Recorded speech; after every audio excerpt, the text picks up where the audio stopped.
അസ്സലാമു അലൈക്കും വറഹ്മത്തുള്ളാഹി തആല വബറകാത്തു. സൗദ സൗദക്ക് എന്തു പറ്റി? അത് നവാസിന് ഫസീലയോടുള്ള ഇഷ്ടം സൗദയോട് ഇല്ലാഞ്ഞിട്ടല്ലായിരുന്നു.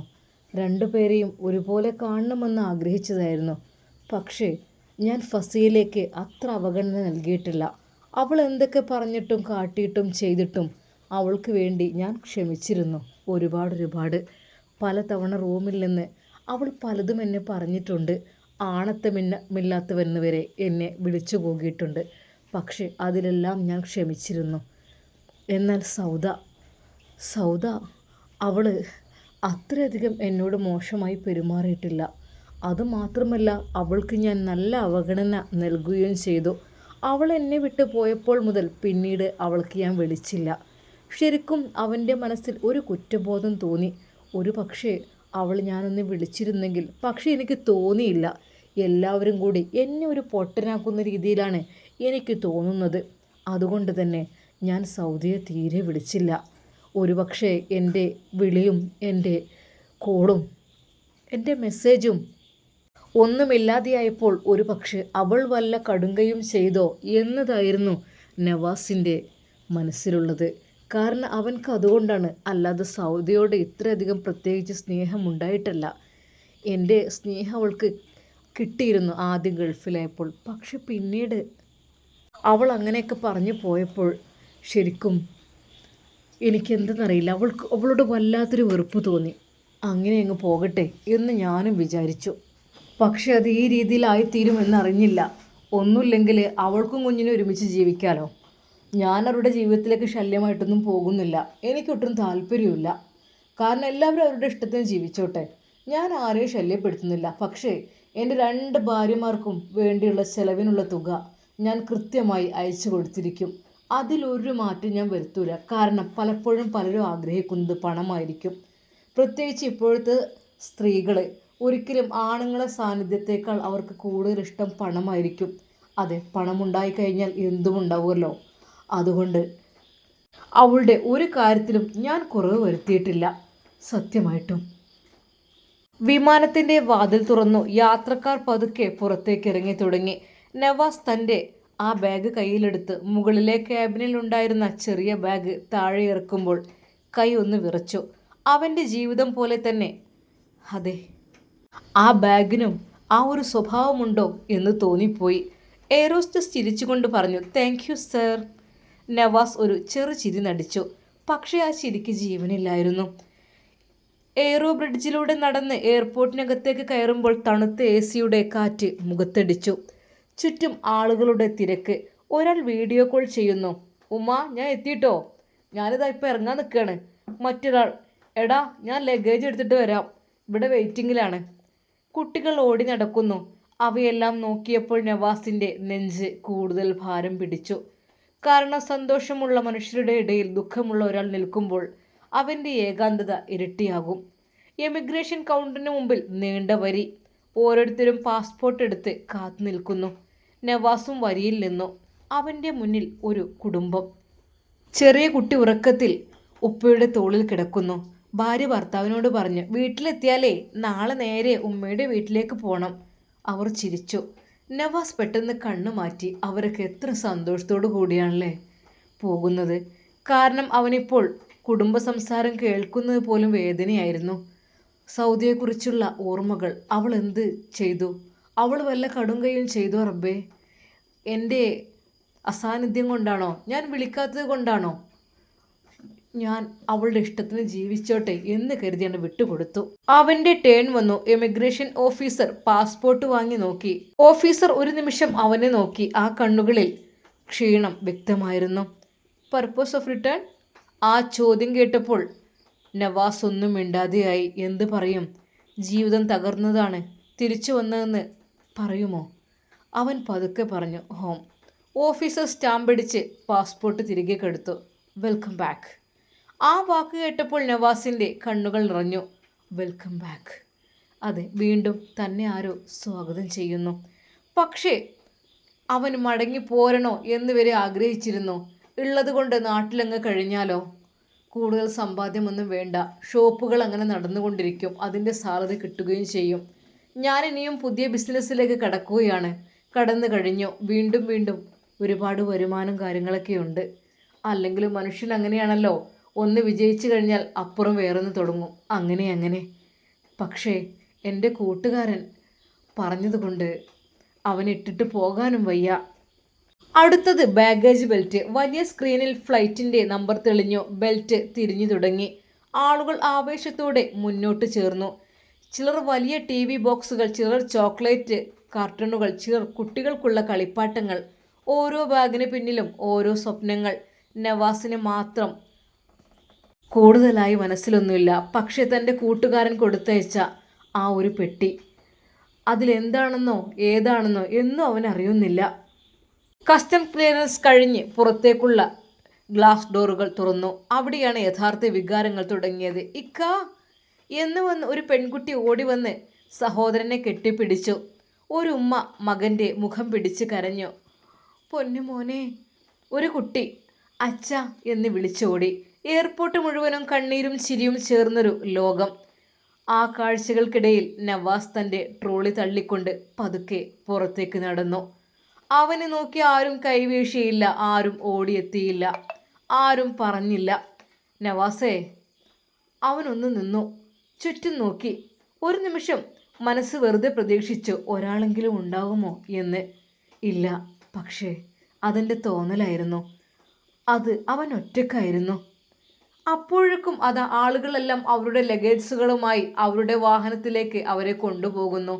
എന്നാൽ നവാസ് ഒരു നിമിഷം പകച്ചുപോയി. അപ്പോഴേക്കും ടാക്സിക്കാർ ചുറ്റുമെത്തി. സാറേ, ടാക്സി. Sir, taxi. എങ്ങോട്ടാണ് പോകേണ്ടത്? പ്രീപേ ഉണ്ട് സർ. ഒരാൾ ബാഗ് പിടിക്കുവാൻ ശ്രമിച്ചു. നവാസ് പതുക്കെ പറഞ്ഞു, വേണ്ട, ഞാൻ നോക്കാം. പക്ഷെ വീണ്ടും ഒരാൾ വന്നു ചേർന്നു. എവിടേക്കാ? നവാസ് ചെറിയ ശബ്ദത്തിൽ പറഞ്ഞു, പുത്തൻ വീട് തറവാട്. ഡ്രൈവർ ഒന്ന് നോക്കി. അവിടേക്കോ? ദൂരമുണ്ട് സാർ, എന്നാലും പോകാം.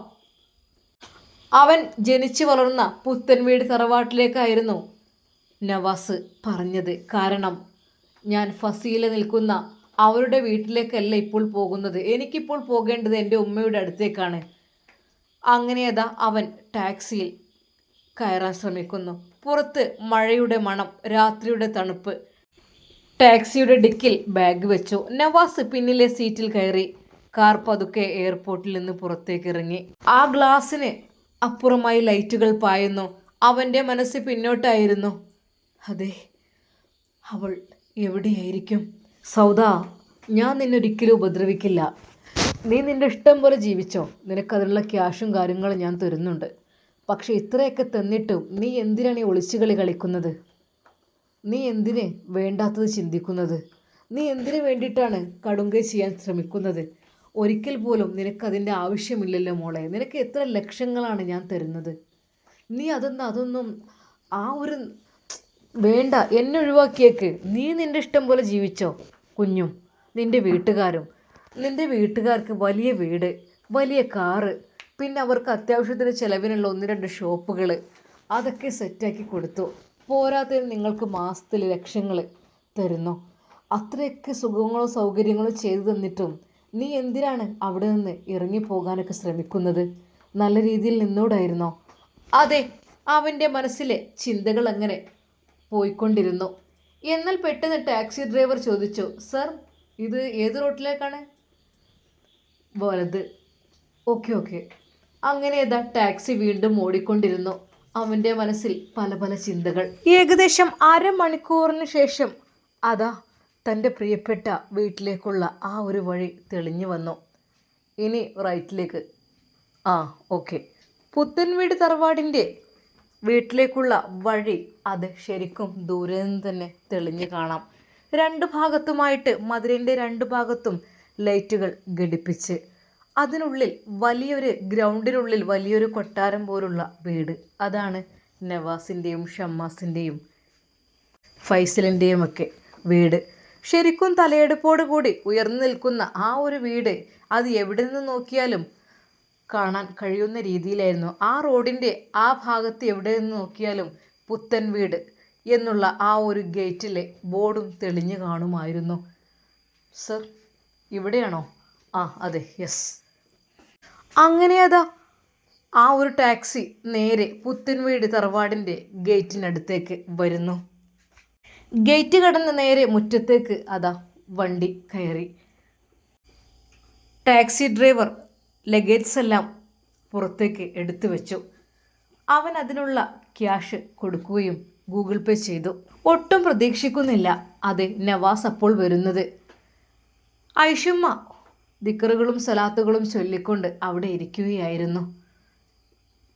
അവൻ പെട്ടെന്ന് ബെല്ലടിച്ചു. ആരാ റബ്ബേ ഇന്നേരത്ത്? ഇന്നേരത്ത് ഇപ്പം ആരാ വരുന്നത്? ഐഷുമ്മ പെട്ടെന്ന് എഴുന്നേറ്റു. അല്ലാ പഠിച്ചോനെ, ഓ എൻ്റെ റബ്ബേ. അവർ വാതിലിനടുത്തേക്ക് ചെന്നു. ഉമ്മാ, ഉമ്മാ, ഉമ്മാ. വാതിൽ മുട്ടി വിളിക്കുന്നു. പഠിച്ചോനെ, എൻ്റെ കുട്ടീൻ്റെ ഒച്ചയല്ല കേൾക്കണത്. എൻ്റെ ഫൈസലിൻ്റെ ഒച്ചോരെയല്ല കേൾക്കണത്. എൻ്റെ റബ്ബേ. ഫൈസലേ, മോനെ എന്ന് വിളിച്ചുകൊണ്ട് ഐഷുമ്മ അതാ വാതിൽ തുറക്കുന്നു. മോനെ. ഉമ്മ, അസ്സലാമു അലൈക്കും. വഅലൈക്കും അസ്സലാം. നവാസോ, എന്ത് എൻ്റെ കുട്ടി പെട്ടെന്ന് ഇങ്ങോട്ട് പോരി? ഉമ്മാൻ്റെ കുട്ടി വന്നിക്കണോ? അതെ, ഉമ്മയെ അവൻ കെട്ടിപ്പിടിച്ച് കരഞ്ഞു. മോനെ, അല്ലാ, എൻ്റെ കുട്ടി എന്തേ മുണ്ടാതെ വന്നത്? ഒന്നുമില്ലമ്മ, ഒന്നുമില്ലല്ലോ എൻ്റെ കുട്ടിക്ക്. ഇല്ലമ്മ, ഒന്നുമില്ല. അല്ലാ, പഠിച്ചവനെ സമാധാനായി. ഉമ്മാൻ്റെ കുട്ടിക്ക് ഒന്നുമില്ലല്ലോ? ഇല്ല ഉമ്മ. അവൻ ആ സിറ്റ് ഔട്ടിൽ തന്നെ ഇരുന്നു. ഉമ്മ, ഷമ്മാസ് ഉറക്കത്തിൽ പെട്ടിക്കണേ. എന്താവോ ഉറങ്ങിക്കണോ? ഞാൻ പോയി നോക്കട്ടെ. മോനെ, ഷാമോനെ, ഷാമോനെ. ഉമ്മ വിളിച്ചു. ആ ഉമ്മ. അവൻ പെട്ടെന്ന് എഴുന്നേറ്റ് വന്നു. ഉമ്മ, ഇവിടെ വന്ന് നോക്കാം. എന്തി ഉമ്മ? വന്ന് നോക്കിയേ. നേരെ ഏതാ സിറ്റ് ഔട്ടിലേക്ക് അവനെയും കൈ പിടിച്ചുകൊണ്ട് ഉമ്മ. ശരിക്കും നവാസിനെ കണ്ട് ഞെട്ടിപ്പോയി. അല്ല, നവാസ്കയോ ഇതിപ്പോ വന്നു? അതല്ല, എങ്ങനെ, എപ്പോ, എന്നെ എന്ത് വിളിക്കാതിരുന്നത്? ഞാൻ വരുമായിരുന്നല്ലോ. ഞാൻ ഒറ്റക്ക് പോകുന്നതാ. ഇക്ക ഇന്ന് അകത്ത് കയറിയിരിക്കുക. എന്താ അവിടെ തന്നെ ഇരിക്കുന്നത്? ഇന്ന് അങ്ങോട്ട് പോകുന്നുണ്ടോ? അത് ഇവിടെ മോനെ, അവന് വന്നതല്ലേ ഉള്ളൂ. മോന് കയറി വാ, ഫ്രഷ് ആയിക്കോ. ഉമ്മ ഭക്ഷണം എടുത്തു വെക്കാം. സത്യം പറഞ്ഞാൽ അതാ നവാസിനെ ഒന്ന് വിതുമ്പി കരയണമെന്ന് തോന്നി. ഉമ്മ, എൻ്റെ മോൻ കരയണ്ട, ഒക്കെ ശരിയാവും. പെട്ടെന്ന് അതാ ഉമ്മ കുഞ്ഞിനെയും കൊണ്ട് വരുന്നു. എന്നാ മോനെ, എന്നാ എൻ്റെത്. ഐഷുമ്മ വിതുമ്പി കരഞ്ഞുകൊണ്ട് കുഞ്ഞിനെ നൽകി. ഒരു നിമിഷം നവാസ് ആ കുഞ്ഞിനെ നോക്കി. അതെ, തൻ്റെ മുഖത്ത് നോക്കി നിഷ്കളങ്കമായി പുഞ്ചിരിക്കുന്ന ആ കുഞ്ഞിനെ കണ്ട് നവാസ് കെട്ടിപ്പിടിച്ച് അതിനെ ഒരുപാട് ചുംബിച്ചു. എൻ്റെ പൊന്നു മോനെ. അതെ, ഒരുപാട്. അവൻ്റെ കണ്ണുകൾ നിറഞ്ഞൊഴുകി. അത് കണ്ട് ഐഷുമ്മയും കരഞ്ഞു. കൂടെ ഷമ്മാസിൻ്റെയും കണ്ണുകൾ നിറഞ്ഞൊഴുകി. മോനെ, സാരില്ല, ഒക്കെ ശരിയായിക്കോളും. എൻ്റെ മോനിവിടെ സുരക്ഷിതാണ്, ഒരു കുഴപ്പമില്ല. പിന്നെ ഫസീലാക്കി ഈ കുട്ടിനെ കിട്ടിയാലേ ഓള് തിന്നും. അത്രക്കും ഇഷ്ടമാണ്. എന്നോട് പറയും, ഞാൻ കൊണ്ടോട്ടമ്മ, എനിക്ക് പൂതിയായിട്ടാണമ്മ, എനിക്ക് ചെറിയ കുട്ടിക്ക് പൂതിയായിട്ടാണ്, ഇത് എൻ്റെ കുട്ടി തന്നെയല്ലോ ഉമ്മ എന്ന് പറയും. ഞാൻ പറഞ്ഞു, പൊന്നു മോളെ, എപ്പോഴാന്നാവോ മറ്റോള് കയറി വരിക? അപ്പോൾ കുട്ടിനെ ചോദിച്ചു കഴിഞ്ഞാൽ കാണാനില്ലാതായാലേ അതിനെ വിശ്വസിക്കാൻ പറ്റൂല. ഏതായാലും പഠിച്ച റബ്ബ് കാക്കട്ടെ. എന്നാലും അങ്ങോട്ട് പോകുമ്പോഴൊക്കെ കുട്ടിനെ കൊണ്ടുപോലൊക്കെ ഉണ്ട്. മോനെ, ഉമ്മാനെ കുട്ടി വരി, കുട്ടിനെ ഇങ്ങോട്ട് തന്നാളി. ഉമ്മ കുട്ടിനെ കൊണ്ട് ബുദ്ധിമുട്ടായില്ലേ? എന്ത് ബുദ്ധിമുട്ട്? അതിനൊക്കെ ഒരാളുണ്ടല്ലോ ഇവിടെ, പാവൻ നുസി. 2 കുട്ടികളെ ഒരേപോലെ നോക്കും. ഒരു മാറ്റം കാണിക്കൂല. പഠിച്ച റബ്ബിനോട് സ്തുതിച്ചോ. ഏതായാലും അങ്ങനെ ഒരു പെണ്ണിനെ ഇവിടെ കിട്ടിയത് വലിയ ഭാഗ്യം തന്നെ. എന്നാൽ മിസ്രിയെ കൊണ്ടുവന്നിട്ടില്ലായിരുന്നു. കൊണ്ടുവരണമെന്ന് വിചാരിച്ചപ്പോൾ ഫസീലെ വിളിച്ച് പറഞ്ഞു, ഉമ്മ 2 ദിവസം കൂടി ഇവിടെ നിൽക്കട്ടെ, അവൾ എന്നിട്ട് പറഞ്ഞേക്കാം, എന്തോ ഒരു അത്യാവശ്യ കാര്യത്തിനാണ്. അങ്ങനെയൊക്കെ പറഞ്ഞപ്പോൾ കൊണ്ടുവന്നില്ലായിരുന്നു. പക്ഷേ നവാസ് പെട്ടെന്ന് വരുന്നോന്നും അവളും വിചാരിച്ചിട്ടില്ലല്ലോ.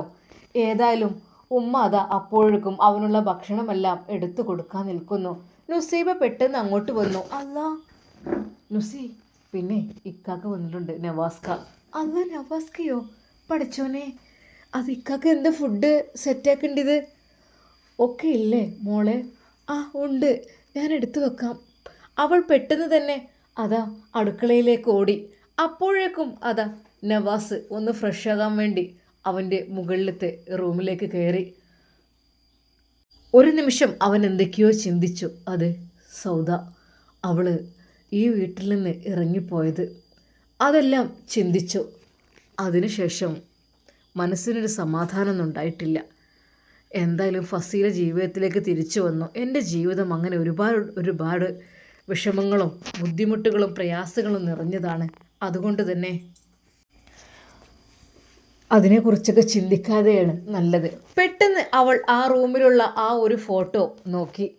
അതെ, ഒരു ഭാഗത്ത് എൻ്റെ ഫസീലയും മക്കളും ഞാനും, എന്നാൽ മറ്റൊരു ഭാഗത്ത് അതാ സൗദയും ഞാനും ഗൾഫിൽ നിന്നെടുത്ത ആ ഒരു ഫോട്ടോ ഫ്രെയിം ചെയ്യിപ്പിച്ചതായിരുന്നു. അവൻ ആ റൂമിലെ ഫോട്ടോ പതുക്കെ ഒന്ന് തൊട്ടു നോക്കി. അതിൽ കുറേശ്ശെ മാറാല പിടിച്ചിട്ടുണ്ട്. അവർ ഇവിടെ വരികയാണെങ്കിൽ എന്തായാലും ക്ലീൻ ചെയ്തിരിക്കില്ല, റൂമൊക്കെ നീറ്റ് ആൻഡ് ക്ലീനാണ്. പക്ഷേ ആ ഒരു ഫോട്ടോ ചെറിയൊരു മങ്ങൽ വന്നതുപോലെ അവൻ്റെ കൈകൾ കൊണ്ട് അത് പതുക്കെ ഒന്ന് തുടച്ചു. അതെ സൗദ, നീ എത്ര നല്ല പെണ്ണായിരുന്നു, എനിക്കിതിനെ എത്ര ഇഷ്ടമായിരുന്നു. പക്ഷേ എൻ്റെ വാക്കെടുക്കാതെ നീ നിൻ്റെ ഇഷ്ടത്തിന് പോയി. എന്തിനാ സൗദ, നിനക്ക് ഞാൻ നല്ലൊരു ജീവിതം തന്നില്ലേ? എന്ത് ചെയ്യാൻ? അല്ലെങ്കിലും വേണ്ട. പെട്ടെന്ന് ഫസീലയും മക്കളും ഇരിക്കുന്ന ആ ഒരു ഫോട്ടോ കണ്ടു. ഫസീല, നിനക്കെങ്കിലും എന്നെ മനസ്സിലാക്കാൻ കഴിഞ്ഞല്ലോ, നീയെങ്കിലും തിരിച്ചു വന്നല്ലോ. അവൻ 2 ഫോട്ടോയിലേക്ക് മാറി മാറി നോക്കി. രണ്ടും എൻ്റെ ഭാര്യമാരാണ്. പക്ഷേ നെറുകേട് കാണിച്ചു കഴിഞ്ഞാൽ പിന്നെ നവാസ് ഇപ്പോൾ പഴയ പോലെയല്ല. എനിക്ക് ഒരുപാട് പാവമായിരുന്നു ഞാൻ, പക്ഷേ ജീവിതം എന്നെ പഠിപ്പിച്ചു ഇനി ഒരിക്കലും ഇത്രയധികം പാവമാവരുത് എന്നുള്ളത്. എന്നാൽ സൗദ എവിടെയായിരിക്കും, എന്തായിരിക്കും എനിക്കറിയുന്നില്ല. സൗദയുടെ കാര്യത്തെക്കുറിച്ച് പറയുമ്പോൾ ആലോചിക്കുമ്പോൾ വേണ്ട, എന്തിന്? എന്നാൽ ഈ സമയം അതാ നുസൈബ ഭക്ഷണമെല്ലാം ടേബിളിലേക്ക് എടുത്തു വെച്ചു. പിന്നെ ഇക്കാക്ക് കുറച്ച് ചൂടുവെള്ളം വേണ്ടി വരുമായിരിക്കും. ഷമ്മാസ് അതിനും വേണ്ടി ഹെൽപ്പ് ചെയ്തു. ഉമ്മയും തന്നെ അവർക്കുള്ള ഭക്ഷണമെല്ലാം ഒരുക്കി. കുഞ്ഞ് ഇപ്പോൾ ഉമ്മയുടെ അരികിലാണ്. നവാസ് ഫ്രഷായി താഴേക്ക് വന്നു. ഉമ്മ, എനിക്കൊന്നും വേണ്ട, ഞാനൊന്ന് കിടക്കട്ടെ, ഒരു ഗ്ലാസ് വെള്ളം മതി. മോനെ, ഈ ഒരു ഗ്ലാസ് വെള്ളം കൊണ്ട് ഈ എന്താക്കാനാ മോനെ? ഉമ്മ, തൽക്കാലം ഇപ്പം അത് മതി. അല്ല മോനെ, ഭക്ഷണമൊക്കെ എടുത്തു വെച്ചിട്ടുണ്ട്, നീ എന്തെങ്കിലും ഒന്ന് കഴിക്കും മോനെ, ഞാനൊന്ന് പോയി റിലാക്സായി ഒന്ന് കിടന്നുറങ്ങിക്കോ. ഉമ്മയുടെ നിർബന്ധത്തിന് നവാസ് ഭക്ഷണം കഴിച്ചു. അതെ, മനസ്സാകെ ശൂന്യമാണ്, എന്തൊക്കെയോ അറിയുന്നില്ല. കുഞ്ഞിനെ ഒന്നുകൂടി വാരിയെടുത്ത് ചുംബിച്ചു. കുഞ്ഞിനെയും കൊണ്ട് അവൻ മുകളിലത്തെ റൂമിലേക്ക് പോയി. മോനെ, കുട്ടി ഉറങ്ങിക്കോളി, കുഞ്ഞിനെ കെടുത്തേരി, കുട്ടിനായിട്ട് നനക്ക് ഉറങ്ങാൻ കഴിയൂല. അതിപ്പോ കട്ടിലുമല എന്നൊക്കെ കെടുത്തിയാലേ ഉരുണ്ടി പറഞ്ഞ് അപ്പുറത്തേക്ക് പോകും. ഉമ്മാൻ്റെ കുട്ടി അവിടെ ഒന്നും കെടുത്ത് ഉറങ്ങില്ലേ, ഇങ്ങോട്ട് കാട്ടിക്കാളെ കുട്ടിനെ. എന്തോ ഉമ്മക്ക് പേടിയാണോ? ആ മോനെ, ഇജ്ജ് പറഞ്ഞ ഉറക്കപ്പിരാന്തിൽ വരികയാണ്, ഉറക്കമൊന്നും ശരിയായിട്ടുണ്ടാവില്ല. അപ്പോൾ പിന്നെ എനിക്കിപ്പോൾ ആ കുട്ടീനെ നോക്കാൻ കഴിയൂലോണ്ട് കൊണ്ടാ കുട്ടീനെ അമ്മ നോക്കിക്കോളാം, ഇജ്ജ് ഉറങ്ങിക്കോ, നല്ലോണം ഉറങ്ങിക്കോ, ഒന്ന് ഉറങ്ങി നീച്ച്. അത് നവാസ് റൂമിനകത്തേക്ക് ചെന്നു. റൂമിനകത്ത് ചെന്നപ്പോൾ ആകെപ്പാടൊരു ശൂന്യത. മക്കളുണ്ട്, ഭാര്യമാരുണ്ട്, പക്ഷെ ഇപ്പം ആരുമില്ല. ഞാൻ ഉമ്മാൻ്റെ ചെറിയ കുട്ടി പോലെയാണ്, ആരുമില്ലാത്ത പോലെ എനിക്ക്. ഞാൻ ഉമ്മാൻ്റെ മാത്രം. ഉമ്മ, ഞാനിവിടെ കിടക്കുന്നില്ല, ഞാൻ ഉമ്മാൻ്റെ റൂമിൽ കിടന്നോളാം. മോനെ, അതെ ഉമ്മ, ഞാൻ അങ്ങോട്ട് വരാം. അങ്ങനെ അതാ നവാസ്, ഉമ്മ എനിക്ക് പായലും മതി ഉമ്മ, എനിക്ക് ബെഡൊന്നും വേണ്ട. ഈ ബെഡുമ്മത്തിന് ഇഷ്ടംപോലെ സ്ഥലമുണ്ട്, എൻ്റെ കുട്ടിയെ കിടക്കുക, അവിടെ കിടന്നോ, കയറി കിടന്നോ.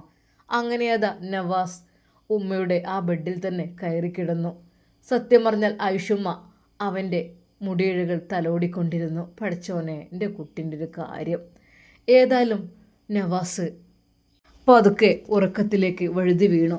ഉമ്മ അവനെ തലോടിക്കൊണ്ടിരുന്നു. എന്നാൽ ഈ സമയം നവാസിന് തോന്നിയത് മറ്റൊന്നുമല്ലായിരുന്നു.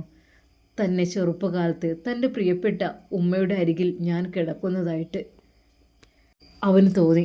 അവൻ അറിയാതെ ആ ഉറക്കത്തിലേക്ക് വഴുതി വീണുകൊണ്ടിരുന്നു.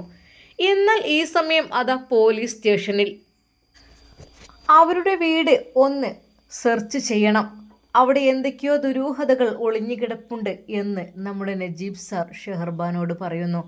അവരുടെ സംസാരത്തിൽ അവർ ഒരിക്കലും അവിടെ റൈഡ് ചെയ്യേണ്ട, അവിടെ സെർച്ച് ചെയ്യേണ്ട എന്നുള്ള തീരുമാനത്തിലാണ്. എന്നാൽ ഈ സമയം നജീബ് സാർ അതാ ഷെഹർബാനോട് പറയുന്നു, ഷെഹർബാൻ, 2 നിങ്ങൾ ജീപ്പിൽ കയറ്റ്. സർ എന്താ? അതൊക്കെയുണ്ട്, 2 കയറ്റ്. അപ്പോൾ തന്നെ ഷെഹർബാൻ നേരെ ആ ലോക്കപ്പിലേക്ക് ചെന്നിട്ട് പറഞ്ഞു, ഹസീന കുഞ്ഞിക്കതിയ വരൂ എൻ്റെ കൂടെ. എന്താണ് ഇനി എവിടേക്ക് കൊണ്ടുപോകണത്? ഇനി ഞാൻ കൊണ്ട് വയ്യ എൻ്റെ പൊന്നാരെ. സത്യം പറഞ്ഞാൽ നിങ്ങൾക്ക് നേരത്തെ കഴിച്ചില്ലാമെന്നാണ്. പക്ഷേ ചില നിരപരാധികളായ ആളുകളെയൊക്കെ നിങ്ങൾ കുറ്റപ്പെടുത്തി ജയിലിൽ അടച്ചത് കൊണ്ടും അതുപോലെ ചില ദുരൂഹതകൾ ഒളിഞ്ഞിരിക്കുന്നത് കൊണ്ടും നിങ്ങളുടെ കാര്യത്തിൽ അല്പം കൂടി ക്വസ്റ്റ്യൻസ് ബാക്കിയുണ്ട്. കയറും വണ്ടിയിൽ. ഈ എവിടുക്കാ? ജയിലിക്കാ ഞങ്ങളെ കൊണ്ടുപോണേ? ജയിലിക്കൊന്നും കൊണ്ടുപോകില്ലിട്ടോ, എനിക്ക് പേടിയാണ്. ജയിലിൽ അതിൻ്റെ അവസ്ഥ ഒന്നും പറയണ്ട, എനിക്ക് പേടിയാണ്. ജയിലിൽ എന്തായാലും നിങ്ങൾ ഒരാളെ കയറ്റി നിങ്ങൾ ആസ്വദിച്ചില്ലേ, അവൻ അവിടെ കിടക്കട്ടെ എന്ന് പറഞ്ഞിട്ട് പീഡന കുറ്റം ചുമത്തിയിട്ട് തെളിവൊന്നുമില്ലാതെ എങ്ങനെയുണ്ട്? അതാണ് പറഞ്ഞത്. ഒരാളെയും നമ്മൾ വെറുതെ കുറ്റം പറഞ്ഞ് ക്യാഷ് ഉണ്ടാക്കാനോ അല്ലെങ്കിൽ അവരെ മോശമായി ചിത്രീകരിക്കാനോ നോക്കരുത്. വൈകാതെ തിരിച്ചടിയായി എത്തും. പൊന്നാരൻ്റെ പോലീസേ, നിങ്ങൾ ഈ ഉപദേശം കേട്ടിയാൽ മടുത്തക്കണേ. അതെ, നിങ്ങൾ ഒരുപാട് ഞങ്ങൾ ശിക്ഷിക്കണം എന്നതല്ല, നിങ്ങൾക്ക് തെറ്റുകളെല്ലാം തിരുത്തി മനസ്സിലാക്കി കൊടുക്കണം. നമുക്ക് നമ്മളുടേതായിട്ട് ചില കാര്യങ്ങളുണ്ട്. നമ്മൾ മറ്റുള്ളവരുടെ കാര്യം, അവരുടെ ജീവിതത്തിൽ ഇടപഴകരുത്. അതായത് അവരെ വേദനിപ്പിക്കുന്ന രീതിയിൽ, വിഷമിപ്പിക്കുന്ന രീതിയിൽ മറ്റൊരാളുടെ ജീവിതത്തിലേക്ക് ഇടപഴകരുത്. നിങ്ങൾ നിങ്ങളുടെ ജീവിതവും മുന്നോട്ട് പോവുക. എന്തിനു വേണ്ടിയിട്ടാണ് സത്താറിനെ നിങ്ങളെ വീട്ടിലേക്കൊക്കെ വിളിച്ചു വരുത്തി, അതും ഭാര്യയും മക്കളും ഉള്ള സ്വന്തം മക്കളെ കൊണ്ട് കല്യാണം കഴിപ്പിക്കാനൊക്കെ നിൽക്കുന്നത് ശരിയാണോ? അങ്ങനെയൊക്കെ ചെയ്യുന്നത് ശരിയാണോ? ഓന് വന്നാണല്ല, ഞങ്ങൾ വിളിച്ചിരുത്തിയൊന്നല്ല. എനിക്കിപ്പോൾ ഓനെ വിളിച്ചിരുത്തേണ്ട ഒരു ആവശ്യമില്ല. ഓൻ വന്നതന്നെയല്ല അത് ഇതെന്നൊക്കെ പറഞ്ഞുകാണ്ട്.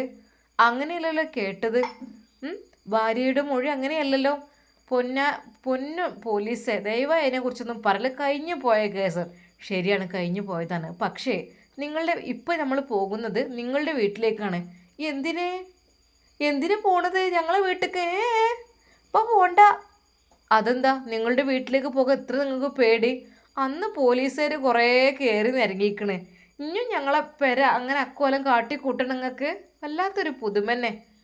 അതെ, ചെറിയ ചില കാര്യങ്ങളുണ്ട്, അതും നോക്കാൻ വേണ്ടിയിട്ടാണ്.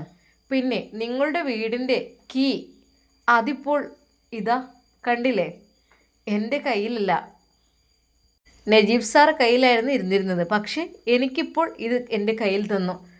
പെട്ടെന്ന് കുഞ്ഞിക്കഥ അത് പോലീസിൻ്റെ കയ്യിൽ നിന്നും ആ ചാവി തട്ടിപ്പറിക്കാൻ നോക്കുന്നു. ഇങ്ങോട്ട് തരും പോലീസേ അത്. ഓഹോ, ഞാനേ നിങ്ങളുടെ മകൾ സൗദയല്ല എല്ലാം തട്ടിപ്പറിക്കാൻ. ഇത് എനിക്ക് ആവശ്യമാണ്. ഇതുകൊണ്ടാണ് ഇനി ഞങ്ങളുടെ കളി, മനസ്സിലായല്ലോ? ആ പിന്നെ ഈ ഒരു ചാവി ഇതിനെ കുഞ്ഞിക്കഥയുടെ കൈകളിലല്ലായിരിക്കും. Hello, okay okay okay. പെട്ടെന്ന് വണ്ടി എടുക്കൂട്ടോ. അങ്ങനെ അതാ വണ്ടി കുറച്ചുകൂടി സ്പീഡ് കൂട്ടി നേരെ അതാ കുഞ്ഞിക്കഥയുടെ ആ വീടിൻ്റെ മുറ്റത്തേക്ക് ആ വണ്ടി പാഞ്ഞു കയറി. എന്തിനാണിപ്പോൾ ഇവിടേക്ക് വന്നത്? ഞങ്ങൾ അവിടെ തന്നെയല്ലേ, ഇവിടെ ആരും ഇല്ലല്ലോ. ആരുമില്ല, ശരി തന്നെയാണ്. പക്ഷേ ഒരു ചെറിയ സെർച്ചിങ് ഉണ്ട്. വാതിൽ തുറക്കും. അപ്പോൾ തന്നെ കുഞ്ഞിക്കഥയുടെ കൈകളിൽ അതാ ചാവി കൊടുത്തു. കുഞ്ഞിക്കഥ അതാ വാതിൽ തുറക്കുവാൻ വേണ്ടി ശ്രമിച്ചു. സാറേ, ഇത് കിട്ടണില്ല. ഓഹോ, ഇത്രയും ദിവസം വാതിലടച്ചും തുറന്നതും നിങ്ങൾ തന്നെയല്ലല്ലോ അല്ലേ? ഞങ്ങളല്ലല്ലോ. ആ തുറക്ക്. സാർ, ഇത് കിട്ടണില്ല, ഇതെന്തോ മാറിയിക്കണ തോന്നുന്നു. തുറക്കടി ഹസീന, ചായ വാങ്ങി തുറക്ക്. ഹസീന ചായ വാങ്ങി വേഗം തുറന്നു. ആഹാ, ഇത് ഇത്ര പെട്ടെന്ന് കിട്ടിയോ? Open door. അങ്ങനെ അതാ ഡോർ ഓപ്പൺ ചെയ്ത് വിശാലമായ ഡൈനിങ് ഏരിയയിലേക്ക് അവർ നടന്നു. എത്ര സുഖസുന്ദരമാണല്ലേ കുഞ്ഞിക്കഥയുടെയും ഹസീനയുടെയും ഇതിനുള്ളിലെ ജീവിതം. ശരിക്കും ഒരു സ്വർഗീയ താമസം പോലെയാണ് ഇവിടെ അല്ലേ? ഇനി നമുക്ക് ചില കാര്യങ്ങളൊന്ന് സെർച്ച് ചെയ്യാനുണ്ട്. നിങ്ങളുടെ അലമാര, റൂംസ്, അതുപോലെ ഷെൽഫ്സ്, അതൊക്കെ ഒന്ന് നമുക്കൊന്ന് സെർച്ച് ചെയ്യണം. ഓക്കെ? കുഞ്ഞിക്കതിയെ വിറക്കാൻ തുടങ്ങി. എന്താണ് എന്താണ് എന്തിന്? ഹസീനയും അതെ വല്ലാതെ ഭയപ്പെട്ടു. എന്താ ഹസീന നിനക്ക് ഇത്ര ഭയം? ഉമ്മയ്ക്കായിരുന്നല്ലോ ഭയം, ഇപ്പം നിനക്കാണല്ലോ. ഒന്നുമില്ല. എന്നാൽ ഹസീനയുടെയും കുഞ്ഞിക്കതിയുടെയും സമ്പാദ്യം, അതെ നവാസ് അയച്ച ആ ഒരു ക്യാഷിൻ്റെ സമ്പാദ്യമൊക്കെ അതവർ എവിടെയായിരിക്കും ഒളിപ്പിച്ചു വച്ചിരിക്കുന്നത്? എന്തൊക്കെ തന്നെയാലും സെർച്ചിങ് നല്ല രീതിയിൽ നടക്കും. എന്നാൽ ഹസീനയോട് പറഞ്ഞു, പ്ലീസ് ഓപ്പൺ. ഒരു ഷെൽഫ് ചൂണ്ടിക്കാണിച്ചുകൊണ്ട് അതാ നമ്മുടെ ഷെഹർബാൻ പോലീസ് ആജ്ഞാപിക്കുന്നു, പ്ലീസ് ഓപ്പൺ. അവൾ വിറച്ചു. ഇതിലൊന്നുമില്ല. ഓക്കെ ഓക്കെ പ്ലീസ് ഓപ്പൺ വീണ്ടും പറയുന്നു. അവൾ ഒരു നിമിഷം എന്ത് ചെയ്യണമെന്നറിയാതെ വിറച്ചു പോയി. നിനക്ക് തുറക്കാൻ കഴിയില്ലെങ്കിൽ ഞാൻ തുറക്കാം, ഇങ്ങ് തന്നേക്ക് ആ ചാവി. അവളുടെ കയ്യിൽ നിന്നും ആ ഒരു താക്കോൽ കൂട്ടം അതാ ഷെഹർബാൻ പിടിച്ചു പറിച്ചു വാങ്ങി. ഇൻഷാ അല്ലാ ഇതിൻ്റെ ബാക്കി ഭാഗം നാളെ കാണാം. ഇനി എന്തൊക്കെയായിരിക്കും ഷെഹർബാൻ കണ്ടുപിടിക്കുക? ഹസീനയുടെയും കുഞ്ഞിക്കതിയുടെയും സമ്പാദ്യങ്ങളെല്ലാം ഓപ്പണായിട്ട് വരുമോ? എന്തൊക്കെ തന്നെയാലും നവാസിൻ്റെ കൈകളിൽ നിന്ന് അത്യാവശ്യം ക്യാഷ് മന്ത്ലി വരുന്നുണ്ട്, പോരാത്തതിന് ഡെയിലിയും. അതെല്ലാം ഒരു സേവിങ്സ് ഉണ്ടാവുമല്ലോ. എവിടെയായിരിക്കും? സൗദക്ക് പോലും 5 പൈസ കൊടുക്കാതെ ഇവർ എവിടെയായിരിക്കും അതെല്ലാം ഒളിപ്പിച്ചു വെച്ചിരിക്കുന്നത്? നമുക്ക് കാത്തിരുന്ന് കാണാം. അതുവരേക്കും എല്ലാവർക്കും അസ്സലാമു അലൈക്കും വറഹ്മത്തുള്ളാഹി തആല വബറകാതുഹു.